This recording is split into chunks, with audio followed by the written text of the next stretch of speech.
উত্তমের নাতবউয়ের মুকুটে নয়া পালক, ডক্টর উপাধি পেলেন দেবলীনা। কি প্রতিক্রিয়া গৌরবের নামী পরিবারের মেয়ে তিনি। বাবা দেবাশিস কুমার খুব ঘনিষ্ঠ তৃণমূল সুপ্রিম মমতা বন্দ্যোপাধ্যায়ের। তবে রাজনীতির দিকে না পা বাড়িয়ে বরং নাম কামিয়েছেন বিনোদনের দুনিয়ায়। তবে দেবলীনার আরেক পরিচয় হলো তিনি নৃত্যশিল্পী, সঙ্গে পড়ান কলেজেও। এবার সামাজিক মাধ্যমে সকল ভক্তদের সঙ্গে ভাগ করে নিলেন ডক্টর উপাধি পাওয়ার সুখবর। দেবলীনা লিখলেন, অবশেষে ডক্টর উপাধি হাতে পেলাম, এবার লিখতে পারবো ডক্টর দেবলীনা কুমার।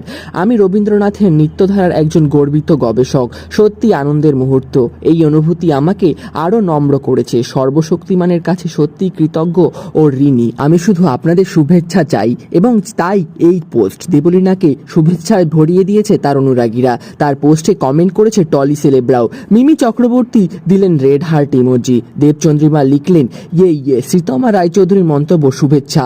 কমেন্ট করছে উত্তম কুমারের নাতি। দেবলীনার